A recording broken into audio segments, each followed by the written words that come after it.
Président Martin, c'est vrai qu'aujourd'hui, d'après nos échos, on a eu comme quoi qu'il y avait des personnes qui allaient diaboliser le mouvement des combattants en disant que ce n'est plus un mouvement, vous êtes devenus comment dirais-je, des dictateurs, des brigands, vous tapez n'importe qui. Est-ce que cela est vrai ou pas? Parce que nous, on nous pose quand même des questions, hein, nous journalistes, voilà, des combattants, est-ce que c'est vrai qu'ils sont devenus brutaux, sont devenus dictateurs ou pas? Est-ce que vous pouvez bien passer le message, votre lutte et la façon dont que vous revendiquez? Oui, merci messieurs les journalistes. Encore une fois de plus, comme je vous ai dit tout à l'heure, le combattant, le résistant ne sont pas des brigands, ne sont pas des voyous. On est des citoyens honnêtes, on est des citoyens qui raisonnent, qui réfléchissent. Mais le problème c'est quoi? Je vais essayer quand même d'expliquer qui est combattant, qui est résistant, qui est patriote et qui est révolutionnaire. Nous, on fait partie de tout ça. Déjà, un combattant, c'est une personne qui se bat, c'est un gendarme, c'est un guerrier, c'est un soldat qui se bat pour une cause. Un résistant, c'est une personne qui défend la cause, je peux dire, la force d'occupation d'ennemis qui vient occuper son territoire, et les résistants ils sont là pour empêcher ça. Et quand on passe, quand on dit un patriote, le patriote c'est une personne qui a l'amour du pays, qui milite pour son pays, qui donne, qui sert son pays. Et un révolutionnaire, c'est une personne qui aime bien la transformation, qui aime bien le changement de son pays. Et nous, c'est pour ça qu'on nous appelle combattants, résistants, patriotes et en même temps le révolutionnaire.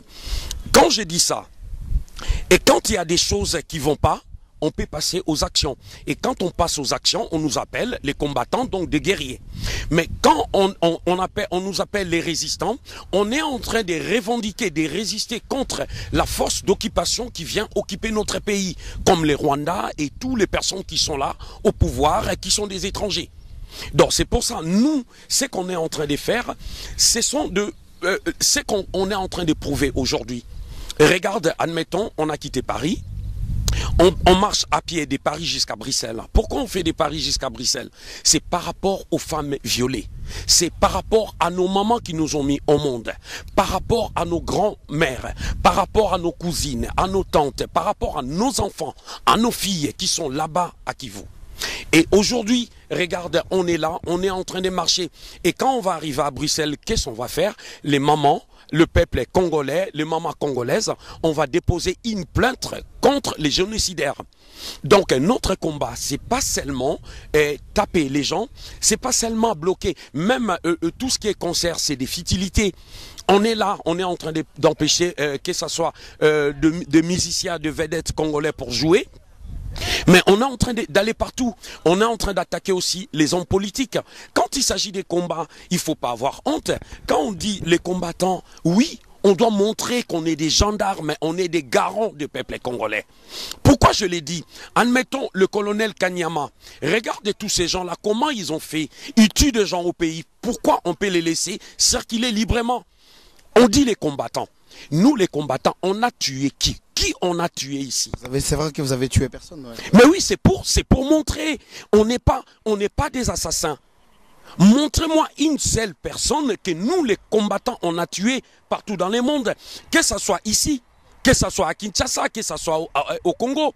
Mais combien les gens qui sont au gouvernement, combien ils ont tué? Je vous donne un exemple. Il y a Floribel Chebeya. Il y a Fidel Bazana. Il y a Armatungulu. Juste parce qu'il a jeté une pierre. Je vous donne un exemple. Là, il n'y a pas longtemps, il y a une semaine, il y a un citoyen français, il a attaqué Sarkozy. Je crois, je ne sais pas si vous au Congo, vous avez vu les images. Il a tiré Sarkozy dans les vêtements. Il voulait taper Sarkozy. Heureusement, ils l'ont maîtrisé par les gardes du corps. Et le monsieur, même s'ils l'ont arrêté, vous verrez, au bout d'un mois, il sera libre. Il a été juste condamné selon la justice et puis c'est tout. Ouais. Bon, voilà. Donc, ce sont des exemples. Ouais. Il est juste condamné, il est libre. Vous pensez, nous, au Congo, une personne qui tient un président de la République, mais on les tue, vous les savez. On le sait tous. Bon, voilà. Je vous donne un dernier exemple. Là, le jugement des assassins de Floribert Chebeya et Fidel Bazana. Mais John Numbi, les commanditaires, le général John Numbi, il est là avec tous ces gens-là. Moi, je dis, pourquoi vous arrêtez tout le temps les innocents? Les gens qui ne font rien, vous les arrêtez. Et les coupables, les gens qui sont coupables, les assassins, ils circulent librement. C'est ça la différence. Donc nous, on est là. Je vous ai donné un exemple. Il y a le pasteur Coutinho qui est emprisonné. Pourquoi il est emprisonné? Parce qu'il a osé parler. Il a dit sauvons les Congos. Et pourquoi on n'est pas libre? Pourquoi il n'y a pas la liberté d'expression? C'est pour ça que nous, on est en train de revendiquer ça. En tout cas, merci beaucoup pour votre réponse qui est vraiment très claire. J'espère que le peuple congolais, que vous nous posez des questions pour comprendre le mouvement et les revendications de combattants congolais vivant à l'étranger, partout dans le monde entier, pour les conscientiser par rapport à votre mouvement, à votre revendication. Ouais, merci infiniment Bijou Elia, les représentants de tous les Congolais ici en Europe et dans le monde. Je peux vous répondre ceci. J'ai fait appel à tous les Congolais. Quand je dis les Congolais, parce que les résistants, ils sont partout, les combattants, ils sont partout, comme je dis, dans les 4 coins du monde. Je ne peux pas citer les noms de tous les pays ici. Je demande juste aux Congolais l'éveil patriotique. Quand je parle de l'éveil patriotique, donc les Congolais doivent se réveiller. Parce que ça fait un moment, on était vraiment endormis complètement. Premièrement, comme on dit, on est des chrétiens, on est des croyants. On prie aussi. Mais il y a un moment donné, comme les Congolais, ils vont dans les églises, on les dit Dieu fera tout. C'est fini les histoires là, Dieu fera tout. Maintenant, le peuple congolais, il doit comprendre, il doit lutter pour notre pays. Si nous, on ne fait rien pour notre pays, il n'y a personne d'autre qui peut venir nous donner un coup de main. Personne d'autre qui peut nous donner un coup de pouce. Je donne l'exemple de la France, où on est ici. La Révolution française, vous savez, il y a des gens qui sont morts pour la France. Il y a des gens qui ont lutté aussi pour notre pays, pour la libération de leur pays, quand c'était envahi par les Allemands à l'époque. Mais maintenant, nous, on est là, on est en train de lutter. Sauf que je transmets mon message à tous les patriotes. Les gens, ils vont se dire, pourquoi ces gens-là, ils ne descendent pas au pays?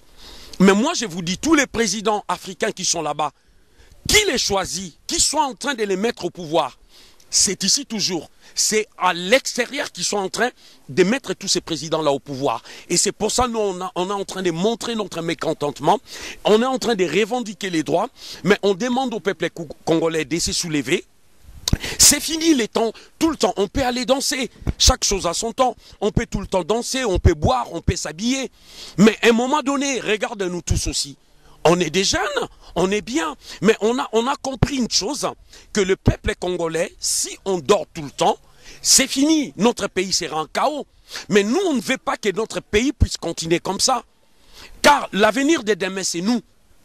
On ne peut plus tout le temps compter avec les hommes politiques qui sont sur place. On compte maintenant sur nous-mêmes parce qu'on est les garants, on est les gendarmes. Je demande à tous les étudiants congolais, quand je dis les étudiants, les écoliers, à tous les chégués, je demande à tous les patriotes congolais de s'élever, de se battre pour leur pays. Quand il faut revendiquer les droits, réveillez-vous, peuple congolais. Regarde ce qui s'est passé au Sénégal. Ils ont essayé d'échanger la constitution. Mais les peuples sénégalais, ils se sont levés. Ils se sont levés, mon frère. Ils ont dit, non, on ne veut pas de ça. Et quand ils se sont mis debout, ils ont marché. Les gouvernements, ils s'est reculés. Ils ont dit, ah là, on voit, il y a un danger. Mais au Congo, quand il y avait le changement des constitutions, les peuples congolais, tellement on est naïfs, ils ne pouvaient rien faire. Ils ont laissé passer les choses.